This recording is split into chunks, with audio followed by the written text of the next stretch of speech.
You're watching WBFF Fox 45 in Baltimore. Your clear choice.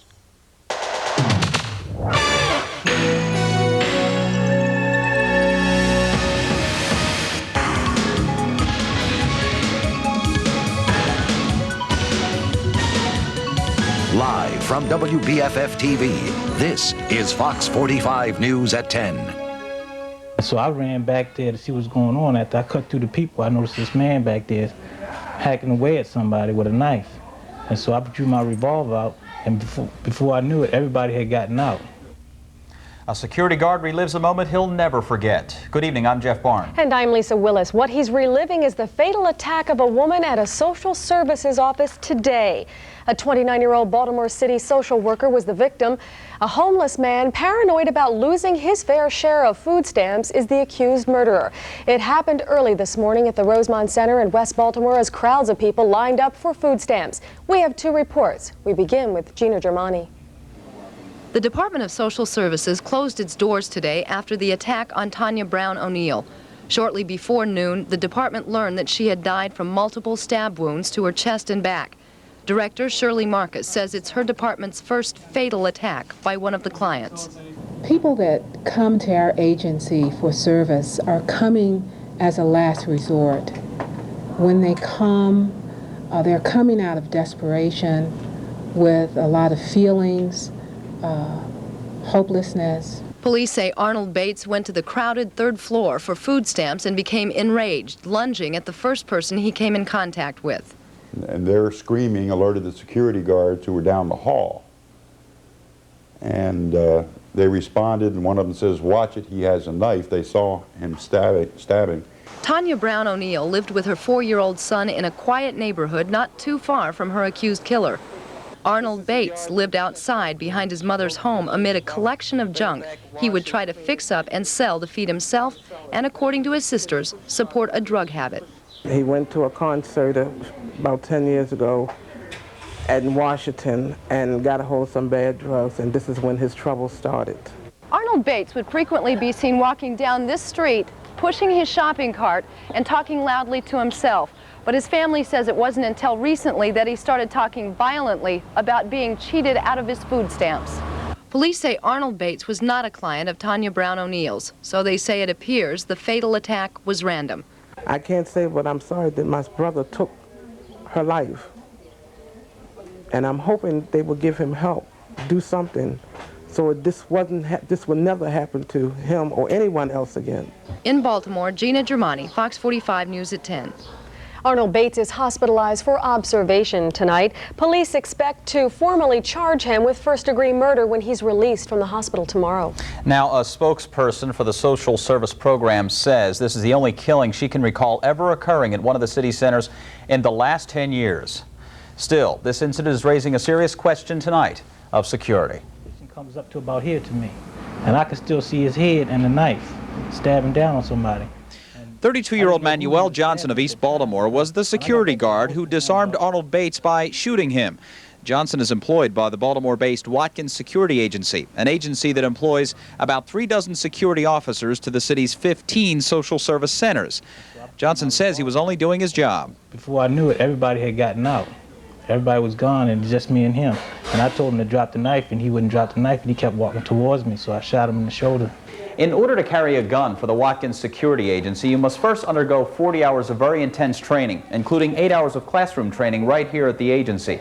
You must also be able to score high at the shooting range. Now, if you pass the test, you'll be able to carry a gun like this, a .38 caliber 6-shot, the type of gun that was used in today's incident. Manuel Johnson has now had his gun permit for the past 6 months. That training was very crucial.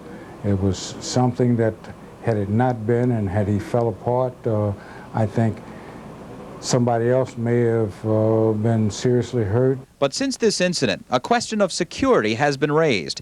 Is there enough protection in an area where tensions can run frequently high? I think it could be more security by keeping the workers behind closed doors. And when they have these open spaces where clients can just go anywhere they want to, and we have to keep track of that. And what kind of message does that give? Here we are in what we call in Baltimore the helping people. Here we are behind metal detectors and plexiglass. I mean, I understand that this is very upsetting for staff, and we don't want anything like this to ever happen again. And we are going to review our security to see what options we may have, and we think that we are doing a good job as far as security goes. In the meantime, the shock of what happened today will take a while to get over. If I could have been there 10 seconds earlier, it could have saved a lot of grief. A lot of grief. 10 seconds earlier, that's all. Now, because of his emotional state, Johnson will be taking the day off tomorrow, and he'll be back on the job Thursday. Officials of the union that represented the murdered woman met this evening to talk about workplace security. A spokesperson for the American Federation of State, County, and Municipal Employees says workers are routinely threatened by the people they serve. Donna Edwards told us tonight physical assaults and harassment are commonplace. The situation is clearly very different, and it's almost like the workers feel at this point that it's not safe for them to get into the office, and once they're in the office, they have safety concerns. And we want to pragmatically look at it and then go forward with this is what we need to protect our staff and our workers. The group ultimately plans to present their employers with a list of security concerns in light of today's tragedy. A lot of questions tonight out of the Aberdeen Proving Ground. The highly contested super pond, a proposed testing area for submarines, is under the public microscope. Lori Stokes is standing by live with more on that. Lori? Good evening, Lisa. The meeting just wrapped up here at Aberdeen Proving Ground. A lot of questions, you're absolutely right. Particularly the noise from the explosion, also the possible danger for wildlife, particularly the bald eagle, and also the harm to aquatic life in nearby Bush River.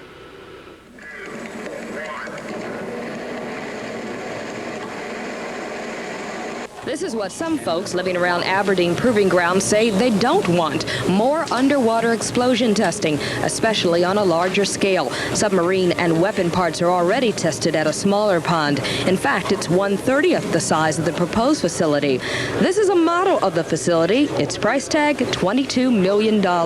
It would border the Bush River, and barges would carry in the parts through a canal, unlike the smaller site below Romney Creek. The area we're talking about is an area where we've tested mine rollers, cratering devices. It's an open range where we fire munitions on a daily basis. So it is not a pristine area. At a meeting tonight, environmentalists don't agree. We're not going to see that happen when it means that the environment is going to be seriously affected, particularly when you're talking about one of the most ecologically fragile bodies of water in the United States. Another big factor, the noise. The other day I had an occasion to come to Aberdeen Proving Ground. I parked the car, I was walking towards a building, and an explosion went off that made my heart skip several beats. I do not want this in Edgewood. I do not want to live with that. Officials say the testing is mandatory to protect the lives of sailors and the equipment inside submarines. Officials also continue to say that there are no risks. The public, however, has until the 28th of this month to continue to voice their opposition. If everything goes through, the facility will be running by next summer. Lisa, back to you. Okay, Lori, we'll continue to follow that story. Now, today's rain was certainly good news for area farmers and, of course, backyard gardeners like us. Yes, Len Johnson's in the Fox 45 Sky Center with the latest on the wet weather. And what about us? Are we going to be good backyard gardeners? Yeah, I hope so. We've got to watch out for flooding now. We actually had that in Cecil and Upper Kent County today. But we need the rain. Let's be happy. Let's put on our rain smiles. Okay, let's look at it around the area. Rain kind of speaks for itself, doesn't it? Let's just sit back and listen to it. It's kind of a nice, sedate effect that it has. Makes driving a little tricky, but there it is. Cloudy and humid. The forecast tonight, sporadic heavy rain. A low of 67 expected. Temperature not changing much tonight, and we'll have some east winds right off the ocean to help fuel those showers. Rain a good bet for the weekend? I don't know about that. We'll have to stick around for weather and tell you what's happening tomorrow and on through Saturday and Sunday. That's coming up. Okay, Len, tonight Baltimore City Council is a step closer to giving Baltimore property owners a tax cut. Homeowners in the city may be paying less on their tax bills. Under a proposal before the council, the tax rate would be cut 5 cents for every $100 of evaluation.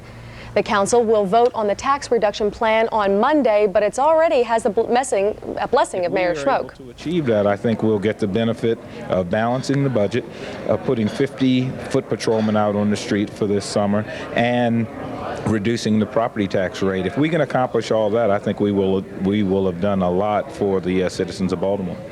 The City Council would make up the financial aid difference caused by the property tax cut by increasing tipping fees and charging more for solid waste disposal. In addition to those revenue-enhancing measures, the city is also looking at saving money through an early retirement proposal for police and fire officers. Josh Thomas has more. Many of Baltimore's most senior police officers may soon be trading in their uniform blues for the comfortable clothes of retirement. The same applies for the most veteran city fire officers.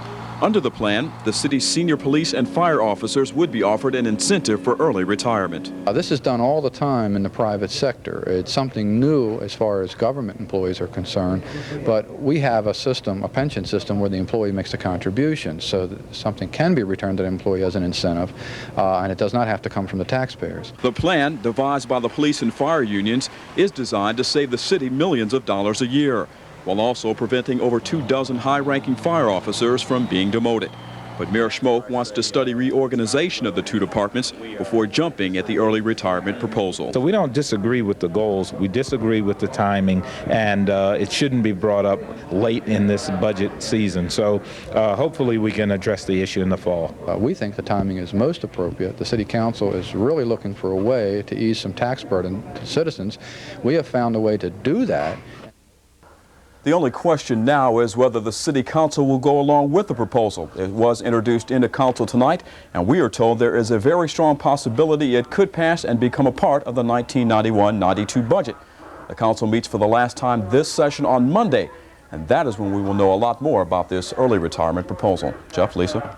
Okay, Josh. Next on the News at 10, lawmakers in Annapolis are once again tackling the state budget. We'll tell you what that could mean to your pocketbook.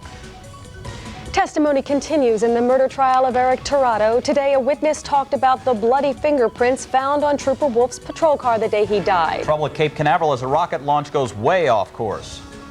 And in tonight's cover story, a look at spouse abuse and how the violence behind the closed doors can shatter dreams and families. Step back to a turn-of-the-century European music hall at Busch Gardens Globe Theatre.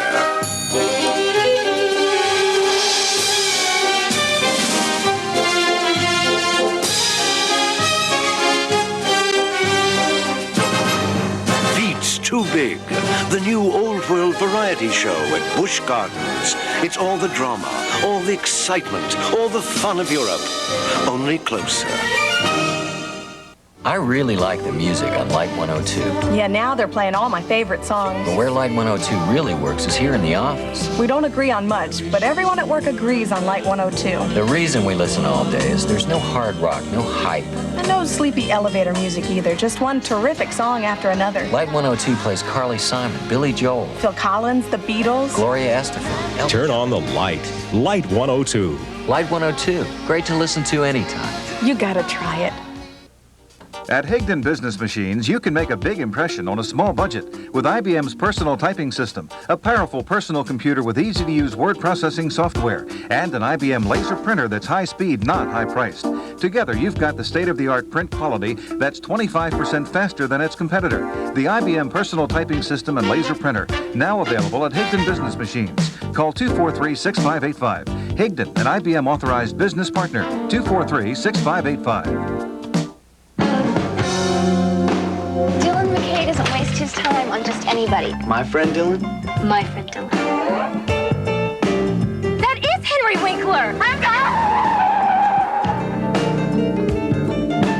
I lost my wallet. I have no idea how to get a hold of Kelly and Donna. I had to sleep in a broom closet. And if you tell Mom and Dad, I will kill you. She's having a great time. Brenda?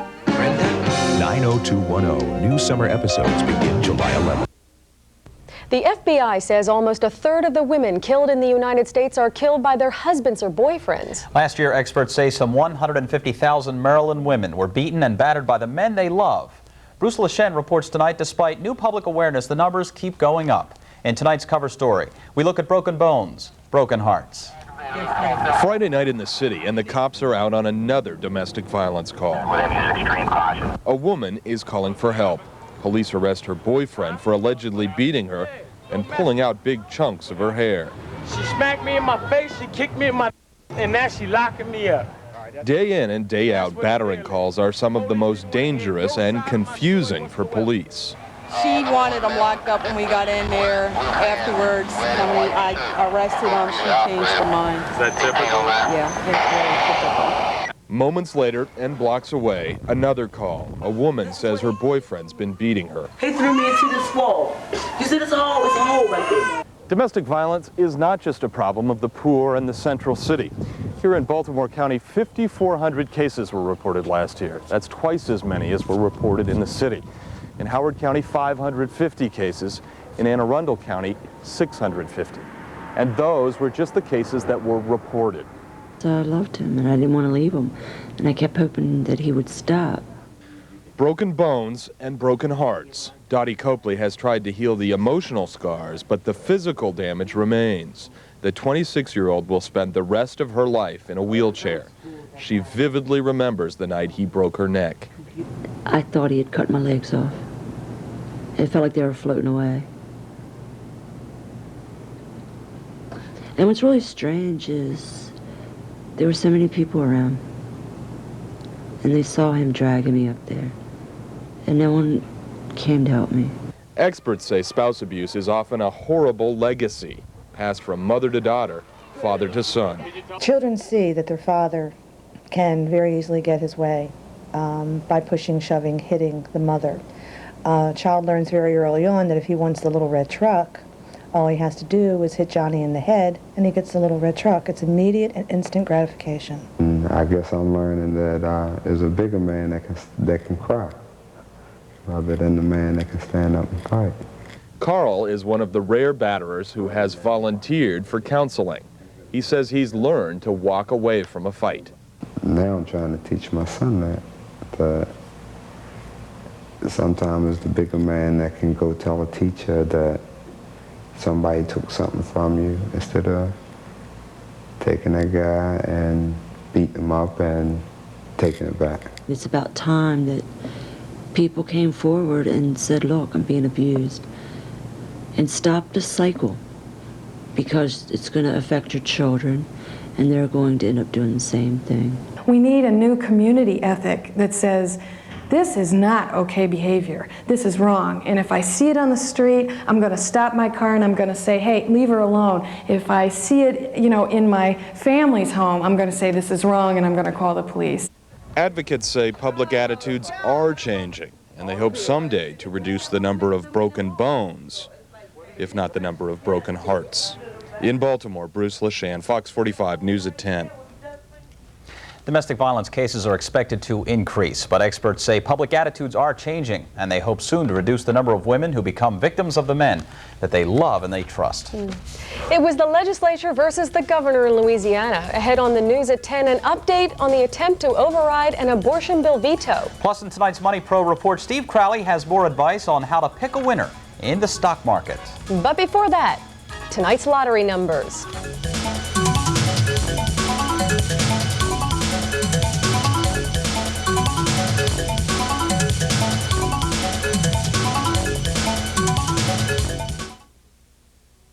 I came to Fox because I bought my first car here. They treated me as an adult here at Fox. The salesman here at Fox was more open. Just about everyone in my family bought from Fox.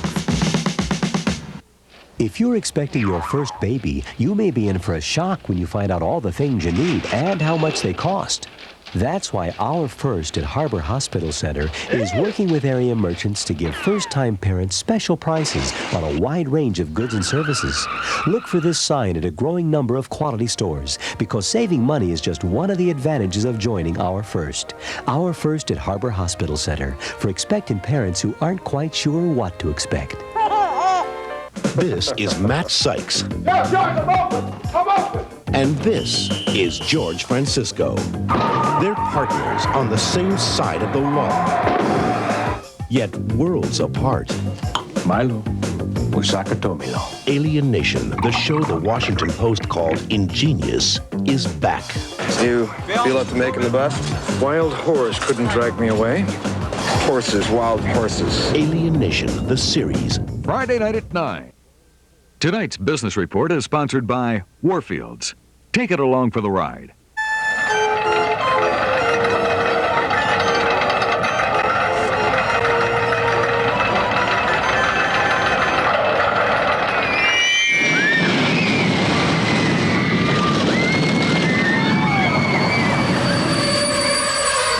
In the uncertain world of Maryland business, you need the insight that only Maryland's Business Magazine can provide. Warfields, take it along for the ride.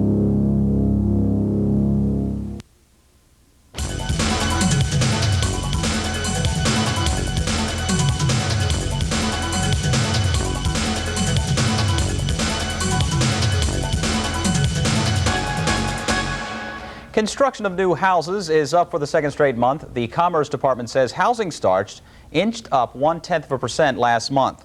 And they revised April's figures to an increase of 8.2%. Initial reports put the increase at 6.2%. Most analysts believe the housing recession hit bottom in January, but caution any recovery is likely to be gradual.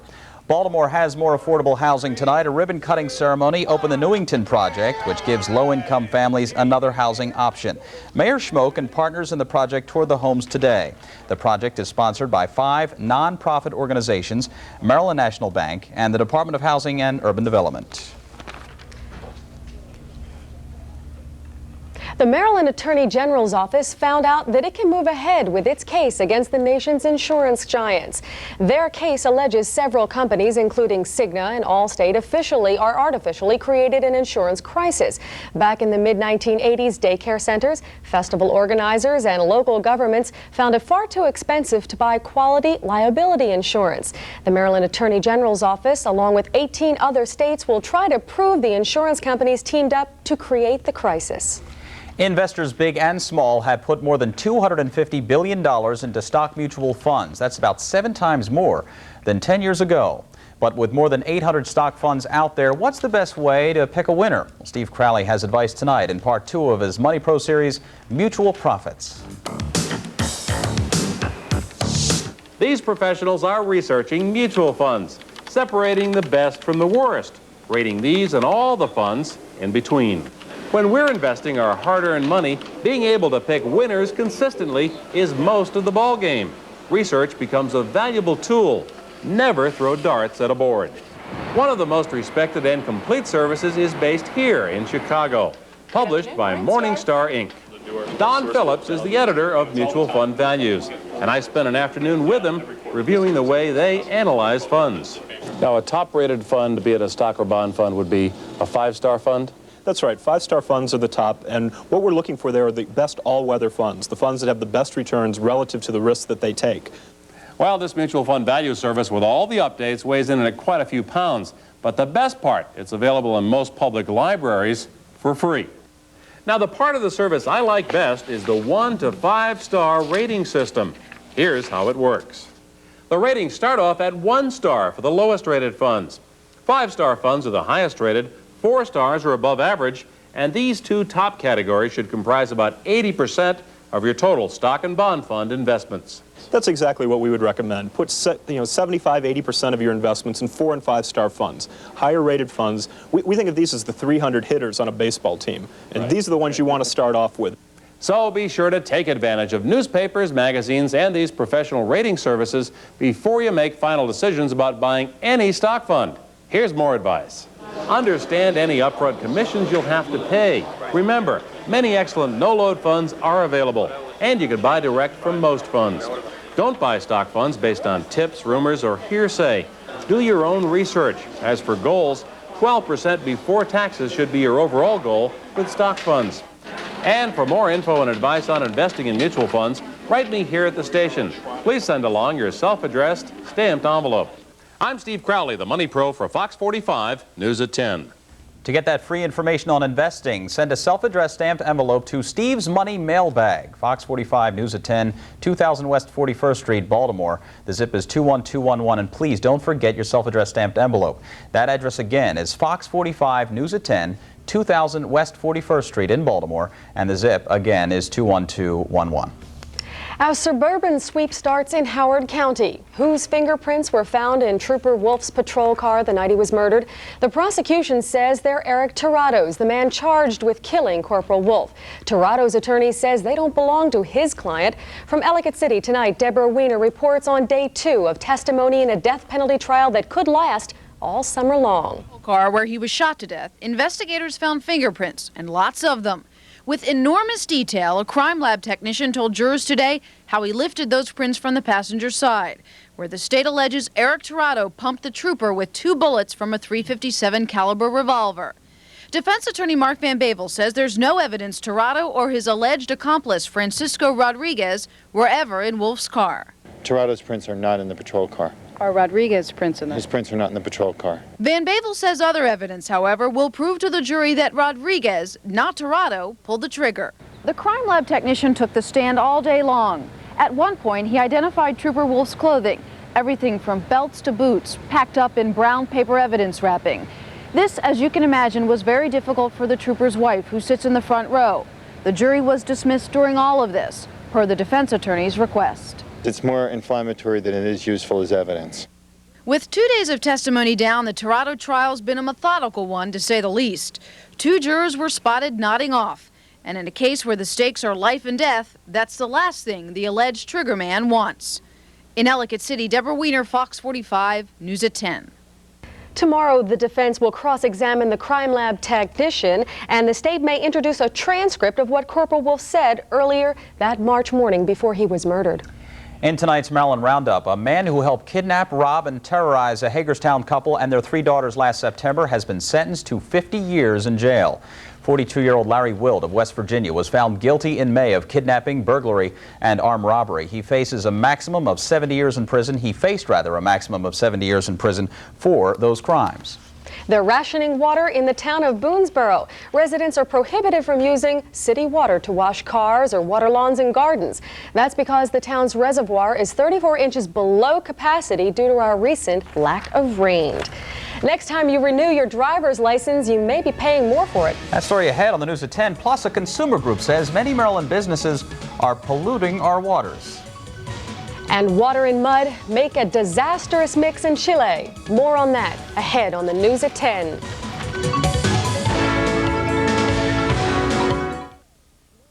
Come rediscover American value at the National Dodge Sell-A-Thon.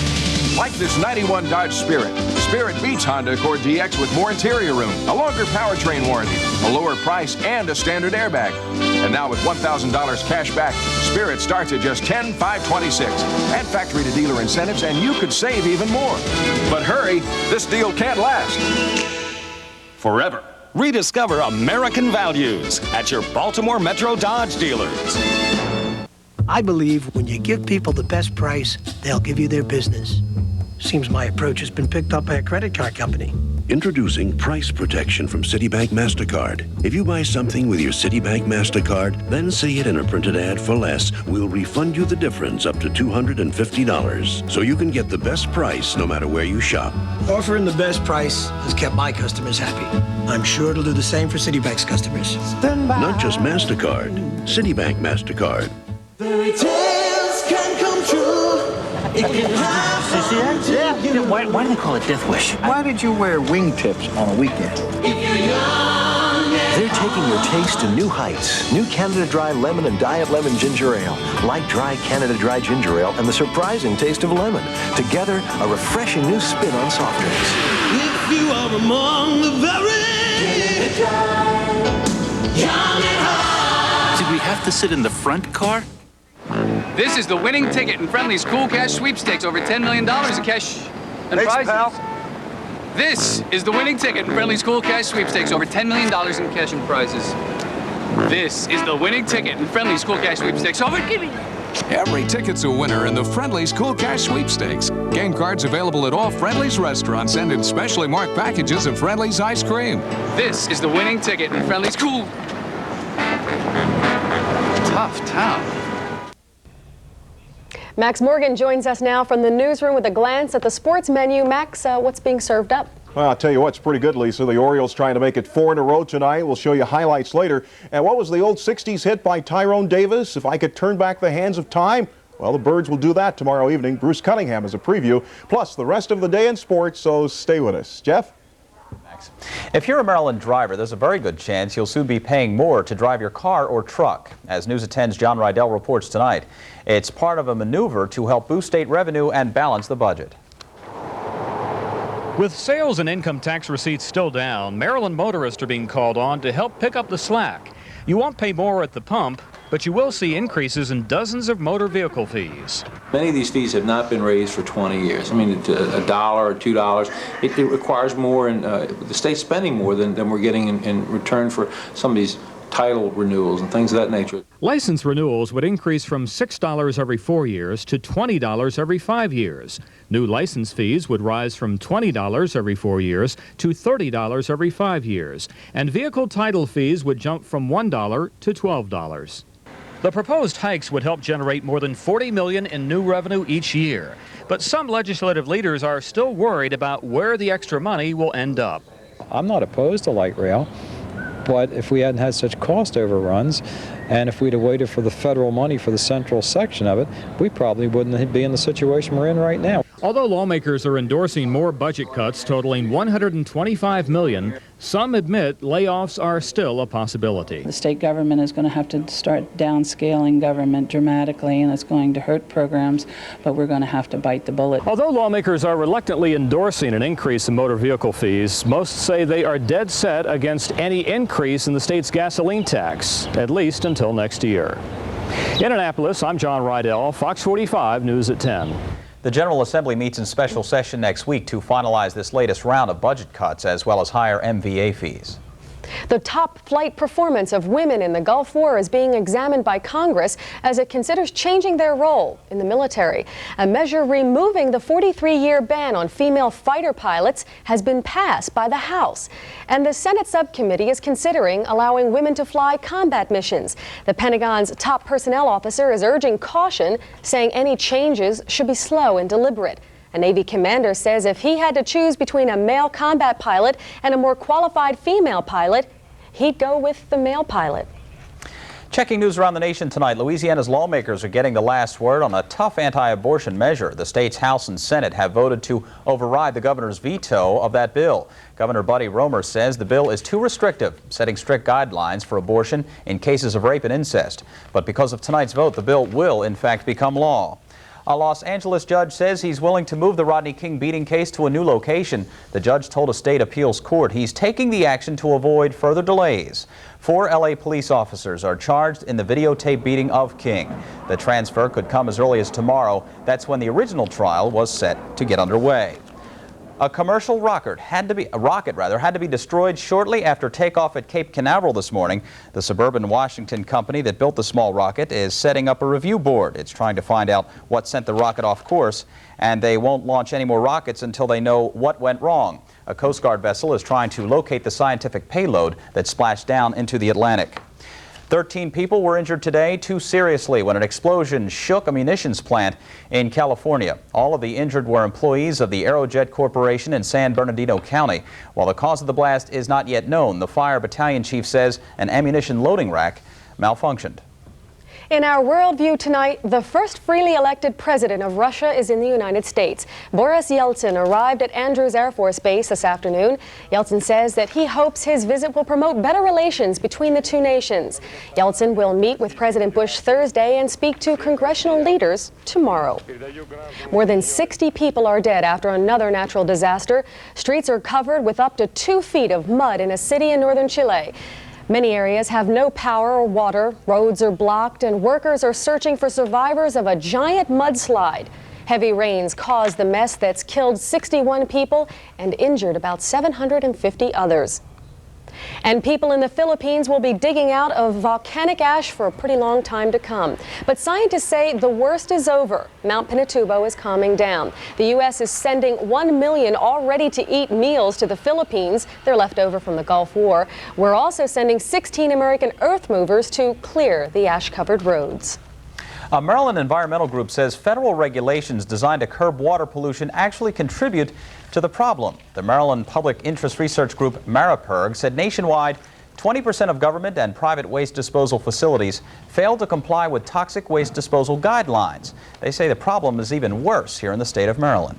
Here in Maryland, among major industrial, municipal, and federal facilities, the rate of noncompliance is even higher. It's 25%, which places Maryland actually as the 8th worst state in terms of the rate of noncompliance with the Clean Water Act. Our sewage treatment plant compliance rates have been steadily rising for the past 4 years, to the point where right now our industrial sewage treatment plants, the major plants, are at a 98% compliance rate, and our compliance rate for major municipal sewage treatment plants is at 100%.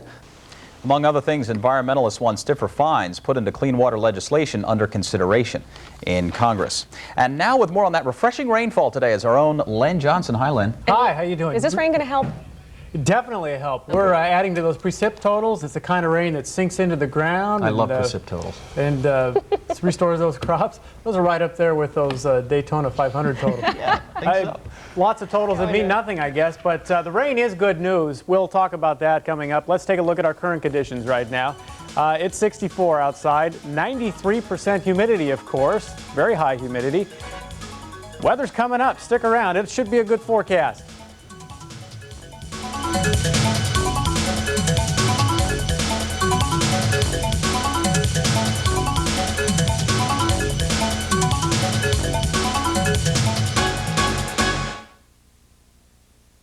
I really like the music on Light 102. Yeah, now they're playing all my favorite songs. But where Light 102 really works is here in the office. We don't agree on much, but everyone at work agrees on Light 102. The reason we listen all day is there's no hard rock, no hype. And no sleepy elevator music either, just one terrific song after another. Light 102 plays Carly Simon, Billy Joel, Phil Collins, the Beatles, Gloria Estefan. Turn on the light. Light 102.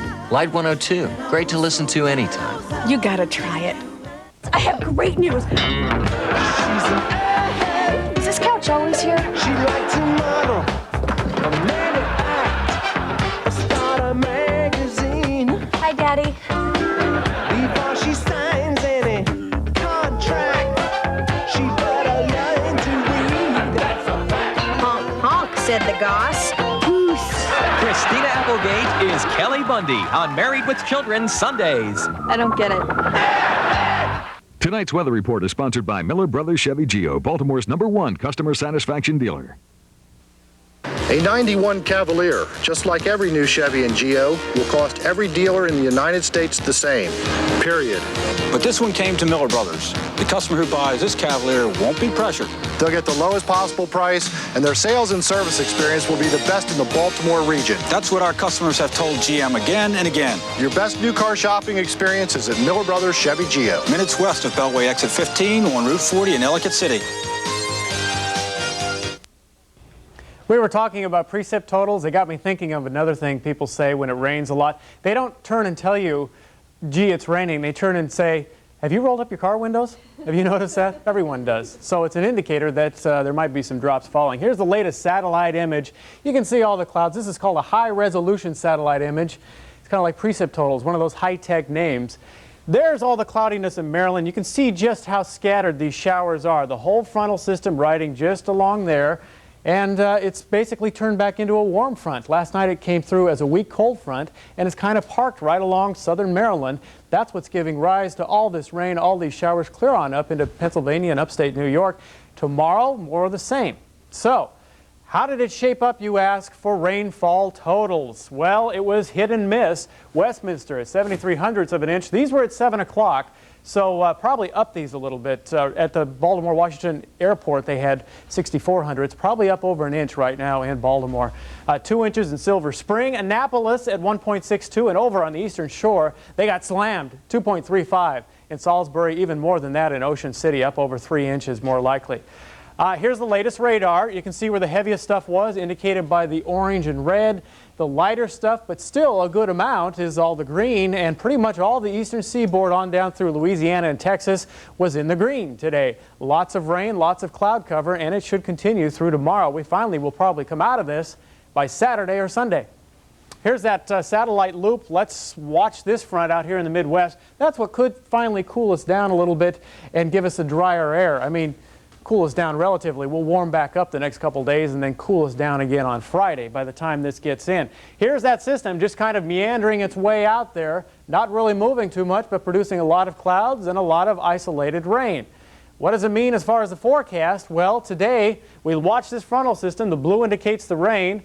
It's a warm front now. Just changed its colors again. As we put it through till tomorrow, really doesn't do a whole heck of a lot. Kind of weakens, but helps fuel some of this weak, rainy, cloudy stuff back up to us. The high pressure should finally be here by Friday, and we look like we might have a decent weekend. 5-day forecast, or skycast as we call it, shapes up this way. 80 tomorrow on Wednesday. We warm up a little bit. Thursday we're back up to 85, and we stand a chance of rain for the next 3 days. Friday and Saturday, probably late afternoon rain. We're talking showers after 4 o'clock. But for Wednesday and Thursday, you bet we'll see some rain, especially tomorrow. Nighttime lows very comfortable. I think it's time to turn off the air conditioners. Clean them out if you have a good Q-tip. 67, 70 for lows, so really nice. Swab those air conditioners. Swab them up. You need days like this to make you appreciate the sunshine. Oh, I love them. In our health news tonight, stopping the spread of AIDS was the topic today at the ongoing International AIDS Conference in Italy. Doctors and researchers agree that AIDS cases seem to be leveling off among homosexual men, but continue to spread in drug addicts. Experts, including researcher David Celentano of Johns Hopkins, spoke out against the Band-Aid-like anti-AIDS measures available for drug addicts. As Americans, we like to go for the quick fix, and by distributing small bottles of bleach, we think we've taken care of the problem. What we really need is to get people to stop using drugs, to increase rates of drug treatment. Officials are calling for supplying sterile needles to help stem the epidemic that threatens not only abusers, but their sex partners and children, too. Studies have indicated that secondhand smoke has a negative impact on those who don't smoke. But what about the children whose parents smoke? A new government report finds children of smokers are more likely to be in fair or poor health than children of non-smoking households. However, the report cautions that possible variations in sampling and parents' perceptions of their child's health could affect the accuracy of these results. In tonight's Medical Breakthroughs report, we take a look at medical research that points to the drinking and smoking habits of fathers-to-be and resulting birth defects. Syndrome has long been linked to mothers who abuse alcohol. In fact, mothers have traditionally been held accountable for most birth defects. But Dr. Robert Anderson's 12-year research project in Chicago leads him to believe that fathers who drink before conception can cause fetal abnormalities. The reason we performed this particular study was to investigate the possibility that alcohol may act as a mutagenic agent. That is, it could somehow alter the genetic complement contained within the germ cells of the man. Dr. Anderson found deformed genes in male mice when they consumed even moderate amounts of alcohol. Also, the alcohol diet produced fewer offspring and higher rates of fetal death. Dr. Anderson recommends men not drink before conception. I would suspect that about 2 to 3 months prior to conception would be a desirable period to eliminate any possibility that insult to the spermatozoa or germ cells would have an effect on pregnancy. New test results go one step further. Not only could drinking result in a damaged fetus, but smoking can also have long-term effects. Another recent study found that men who smoke can genetically alter their sperm cells, which leads to children with a higher risk of leukemia and brain tumors. Dr. Anderson says although it's impossible at this time to determine what symptoms children would show, he says alcohol consumption by fathers may account for some fetal deaths and alteration in metabolism and the immune system. Well, a famous, if not often irritating, sportscaster is recovering from cancer tonight. His story in tonight's entertainment news. And a party is held in an effort to save Baltimore's frantically troubled kids' diner. We'll show you when we come back.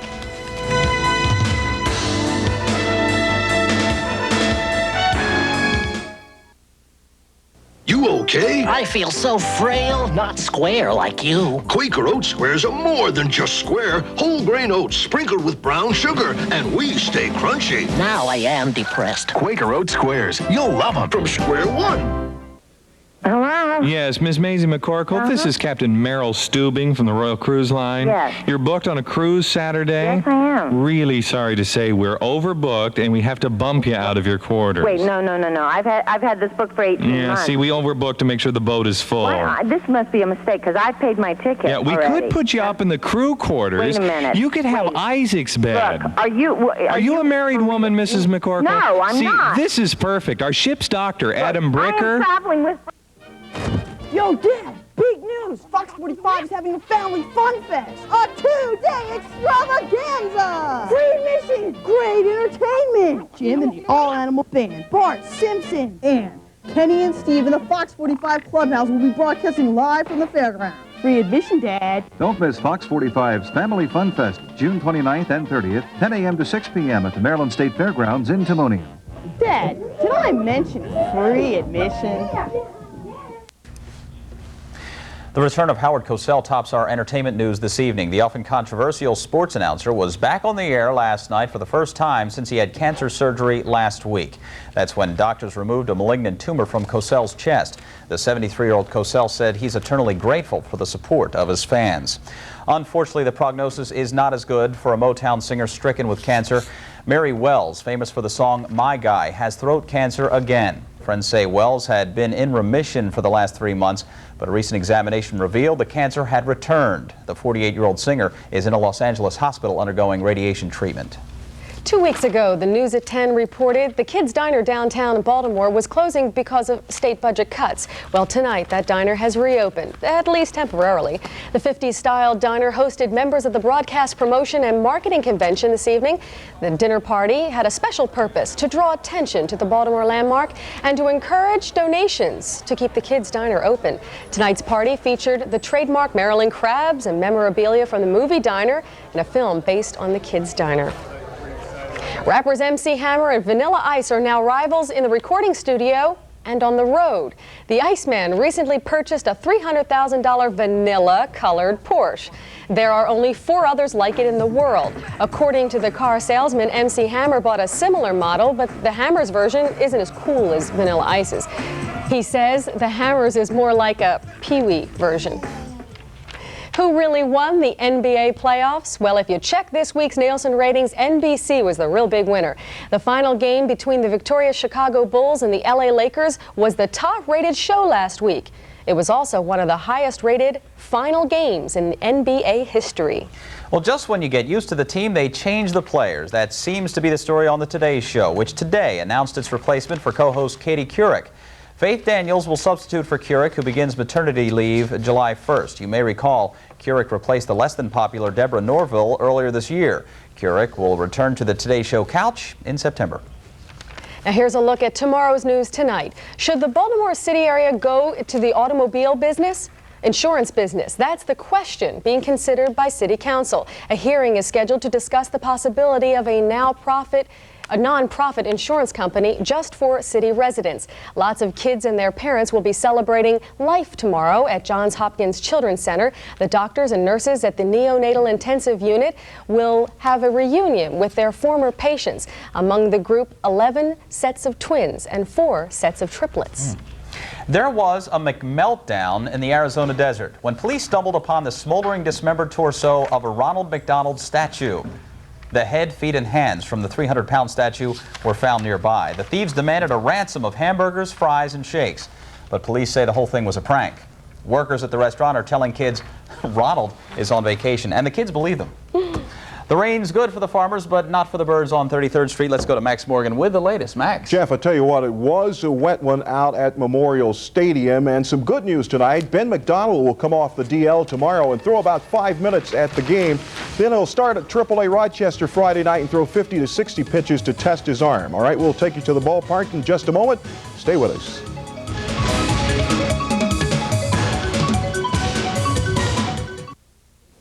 Thompson, the one name that's meant more in the automotive business for over 60 years. Here are a couple of Thompson's great specials. Buy a brand new Toyota for only $6,588. That's right, a new Toyota Tercel, just $6,588.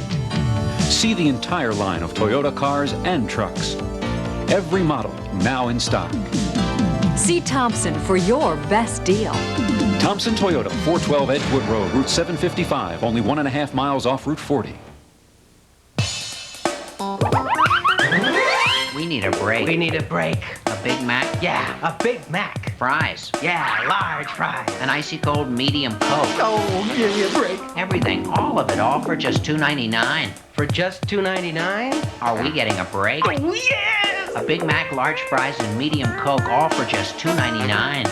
That's incredible. No, that's my McDonald's.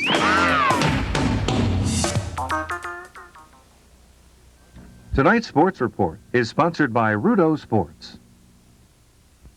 All over Baltimore, in parks and on playing fields, in neighborhoods old and new, athletes big and small come to Rudo Sports.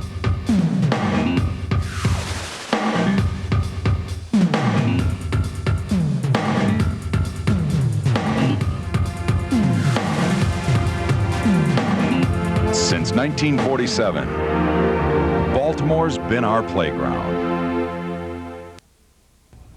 Hello, Baltimore. Let's talk some sports. The Orioles were battling the Minnesota Twins and the rain tonight out at the ballpark. Let's check in on 33rd Street and see what's going on. Mother Nature was the winner for more than an hour and a half. Both teams had to wait in their dugouts hoping to get this one in, and they did finally start. And we pick it up early on in the first inning. In fact, Kent Herbeck drives this one to center past a diving Mike Devereaux. It's good for a double. Kirby Puckett scores 1-0 Twins. Minnesota would later go up 6-0. The score now, game still going on 6-0. The Orioles are trailing the Twins in the third inning. Well, the Orioles and Twins hook it up again tomorrow in a rare afternoon encounter. But that's not the only thing that will make it a special day. As Bruce Cunningham reports, it'll be a chance to relive one of the greatest years in Orioles history. Pitches again, and Johnson flies to center. Blair is there. October 1966, the Baltimore Orioles defeat the LA Dodgers to win their first World Series. And tomorrow, the Birds bring it all back home. Turn back the clock day. The Orioles will be in 1966 era uniforms. Fans will be given 66 caps, and they'll even have a chance to wear masks of a generic 66 player. And for one 66 veteran, it's a memory worth remembering. It'll be great, but I always tell people that's my happiest moment, so it does bring back a lot of great memories. Those of you who come to the game tomorrow expecting to see a big change in the uniform style, you're going to be a little bit disappointed. Two basic differences. Of course, the old hat with a cartoon bird on it, and then the last name on the uniform is in black. Believe it or not, those are the only basic differences in the uniform of 1966 and the one that the Orioles wear today. Yesterday, the Birds wore the 66 uniforms, except for the hats, for batting practice. As you can see, courtesy Johnny Oates, there really isn't that much difference. Special days such as this one are becoming very popular. Witness this game Sunday between Philadelphia and Cincinnati. It's really strange, but I saw a clip of the Cincinnati Reds and the Phillies playing the other day with the old uniforms on, and I had to really chuckle. Rest assured, the Orioles uniforms won't look quite this silly. And speaking of silly, the club has requested media to dress as they did in '66.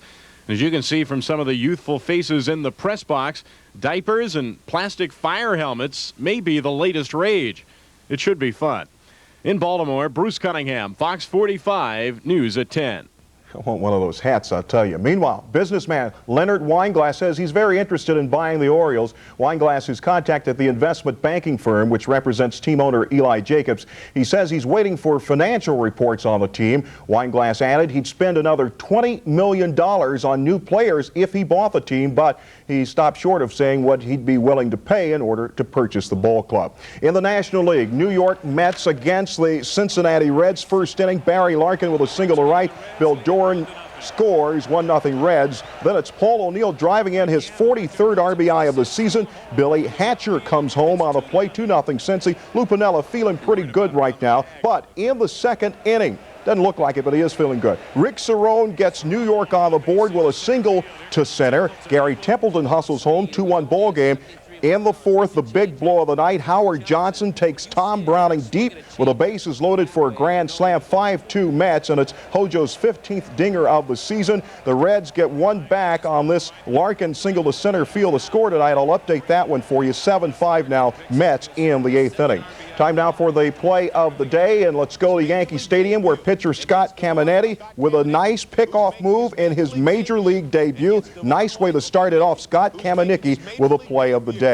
In the meantime, Giants pitcher Dave Dravecky underwent surgery this afternoon at a cancer center in New York. Of course, Dravecky has cancer in his left arm, and today's surgery is the fourth since that cancer was diagnosed in 1988. A hospital spokesman says there will be no statement on what occurred during surgery on Dravecki's condition until tomorrow morning. He faced possible amputation of the arm today.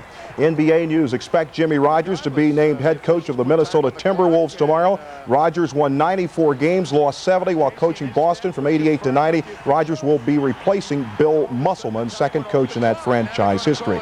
And the draw at Wimbledon was announced today. Men's top seed Stefan Edberg drew a toughie in Marc Rosé. He's ranked 34th in the world. On the women's side, number 1 seed Monica Seles should have no problem with her first round opponent, Sabina Alpens. And Pam Shriver will battle Andrea Leanne of Baltimore in her opening round. Wimbledon begins on Monday. That's good. 2 weeks of Wimbledon.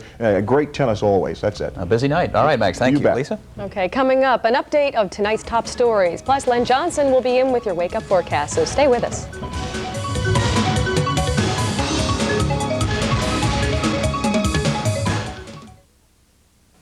If you're looking for economy and quality, the Geo Metro is the car for you.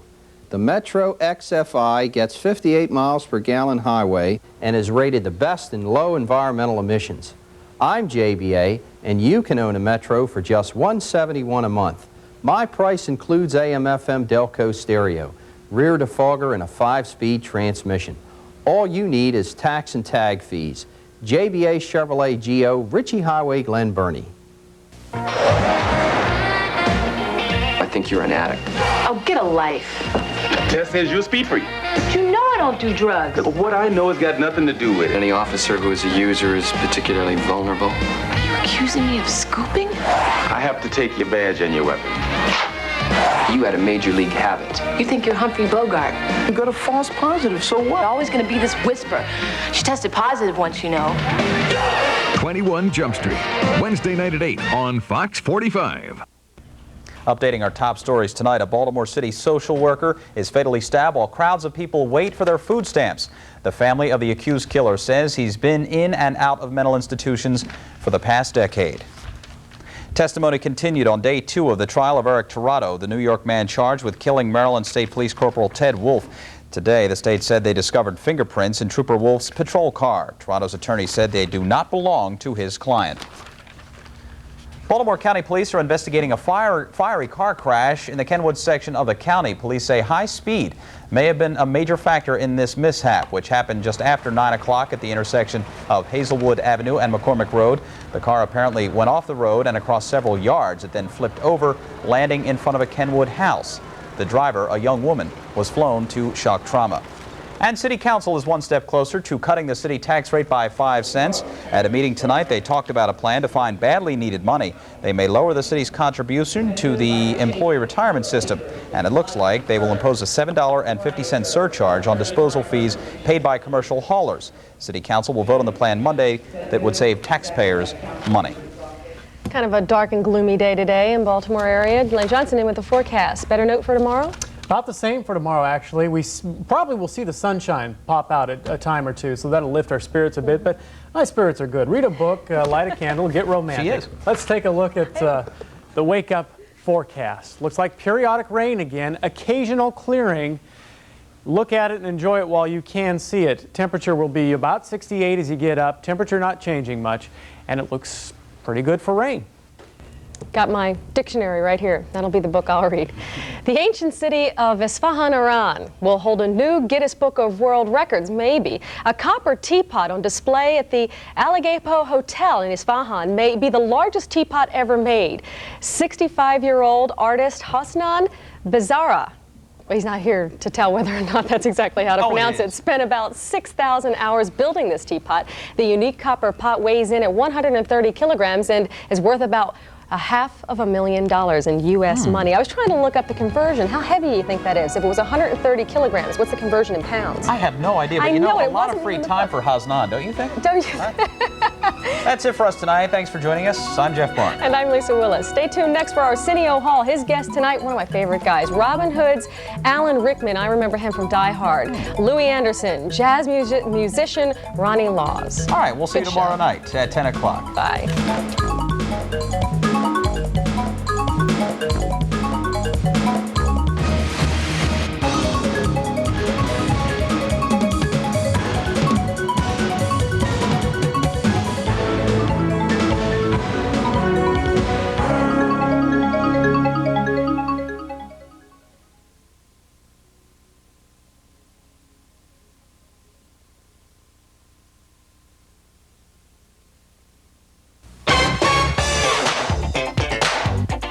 This is WBFF Fox 45 in Baltimore. Your clear choice.